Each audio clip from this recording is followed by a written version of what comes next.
hindi na ako isang dinar na ako makakain. Nakakahiya na rin kay Eddie to kasi lagi natin hinahanap si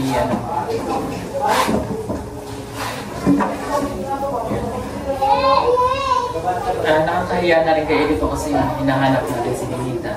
Hindi natin alam kung saan nahanapin. No?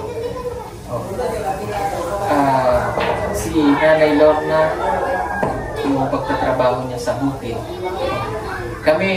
Kasi kami po ay naabala na rin, kumbaga, isa wala tayong problema. Kailangan na rin namin magsalita dito. No? Una-una, dapat nakapokus kami dun sa bundok. Diba? Hindi kami makaalis. Dahil sa paghahanap namin kay Ninita, no? Hindi kami makapag-akat sa bundok, yung mga tulad ng mga ginagawa natin. Kasi nga, inuuna muna namin si Ninita. Okay. Ako maglalabas na ako ng aking saloobin kay Nanay Lorna kasi inihabilin, di ba inihabilin natin si Ninita? Inihabilin natin si Ninita kay Nanay Lorna. Kaya tayo nagpunta ng ato. Ikaw na ang may pananagutan sa iyo. Okay? Ang nangyari, parang wala lang. Hinayaan mo na gumala. Hinayaan mo na kung saan magpunta. Oh. Di ba, ang bilin ka sa'yo na, bantayang mabuti si Ninita. Ayaw pagila, ayaw paalisin ang balay. Anong ginawa mo? Bisaya daw tayo para kaintindihan natin ito. Maraming cellphone. Ikaw na yun. Pabantayan mo pa ito. Pagpapakay mo na. Ako din pabantay siya. Ito mo sa trabaho siya. Tayo si Ninita. Sige mo, kuan. Sige man si Ninita mo kuan dito sa 24.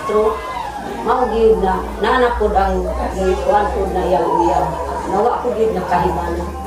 Napo sir, sige kong pakahila-hila ka Ninita. Di man mabadlong diri ra ko kuan diri sa pangatawan.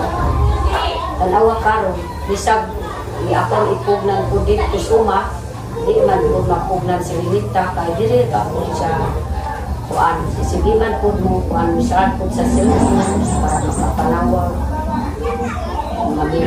Mamingaw po sila kung nanay po dito sa Manila si Marlene na karong kay naman po bang lalaki po nagkuhan sa iya ha dito na po kuhan sa kuhan ni Ninita na karong sir na malibog na po sir kay kanang dito tas agbo na waman po na po si Ninita sa yung pagalit pero isang kanalang po sir na dili na sa akong kamo gusto ko po sir hindi mo alalis ako amoy ko na po sir hindi ka mo alalis ako kamo po ang upat sir gusto ko po na nang ato ang gimang kalitaw yung sininita kung asa na po nagkalimang sininita naman po ang lalako po ng ardiya na nanawag po ng ardiyon ako mga kuan dito sa lukada ng anay lalaki ang siniri.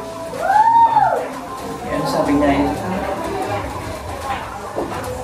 Ano? Ano daw pag hindi daw siya mapatayan sa Ninita kasi yung paalam niya pupunta lang ng 24 mag-charge ng cellphone. Yun pala ang meron ng mga chat-chat na lalaki may tumawag na lang daw sa kanya sa radyo o sa radio nila na si Ninita ay may kasama ng lalaki. Tapos pag hindi daw natin siya tulungan sa paghanap ng Ninita, magbigti na lang daw siya. So wala naman daw siya magawa.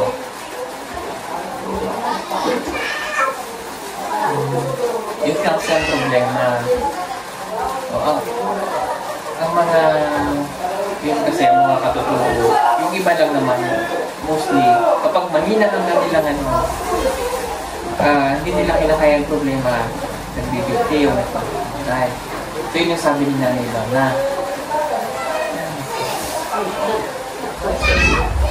Hindi ko lang tugod siya. Yung adlaw ang buhay ko do sinilita. Ako hunaw murag kanang kuan siya na murag ang kustubig magtabog kustubig murag malumos na pud ako tungod sa akong libog sa akong anak. Murag man na ako Daniya sir, magsayo po dito sa kalasangan. Dito po po manawag og ardiro ang minita. Wag dito sila. Sige po hila.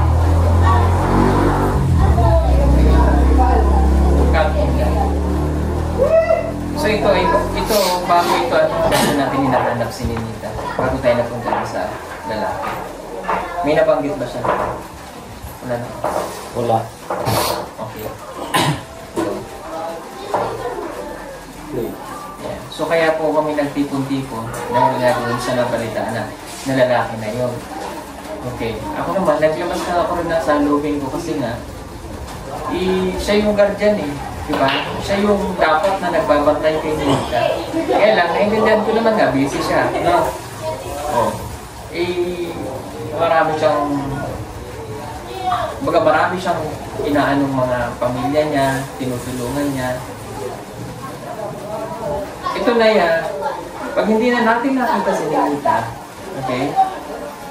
Hindi naman nasusukuan natin siya. Kaya lang, kapag ganyan ulit ang nangyari, di ba? Pabayaan mo kasi matigas ang ulo. Para ma-realize na kung ano yung mga bagay na ginagawa na pagkatulad.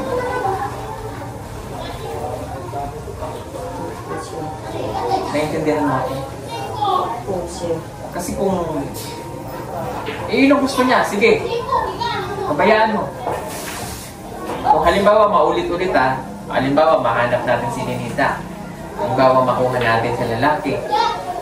Pag inulit niya pa ulit yan, kaya siya na umuwi dito para mag-aral, pabayaan mo na. Ako papabayaan ko na rin siya. Ha? Papabayaan ko na siya. Ang sulti ni Sir Pornay, kung pangangitan makuha mga sa Ninita karon, madala na ako. Pero kung kusbon pagani gyapon niya ang yang gibuhat, asagdi na lang. Asagdi na lang. Kay ikaw may mag-uong pag-ayo. Ikaw may mga problema. Kung kusbon pa niya kung makuha man sa panangitan karon sa atong bata.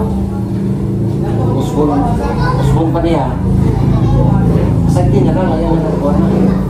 Para dili ka mag-uong. Mao man niya ang gusto. Ang ginagawa kong lang, kung gusto man niya. Pero ang kuan siya, di man po mahimutan ako ang hunaw-una sa ako. Bisag makasala, aking hunaw-una yung ang lauman, kaya itong mga anak. Nagyod siya. Wala po ang kuan sa akong ulo, kay mura po ka na akong utok siya. Ako mamuna-una. Talagang hindi daw siya mapalagay kasi anak talaga niya si Ninita. Para na rin siya makakabang sa kakaisip. Normal naman yun, na talagang mababaliw ka sa kakaisip sa kay Ninita. Okay, kasi po ganito no, si Ninita ay dito na talagang mag-aaral, kaya nga po inuwi natin yan. Okay? Pero parang doon nga sa conclusion ko, hindi kaya nung nandoon nga sa Laguna si Ninita ay nagkakachat na yung ang lalaki. Okay? Kaya nga po kami ngayon ay bukas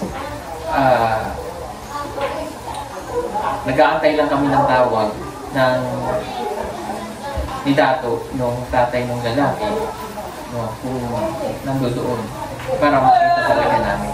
Dahil nakapagsabi nga po, yung lalaki na nagsabi sa amin na si Ninita ay nandoon kasama. Pero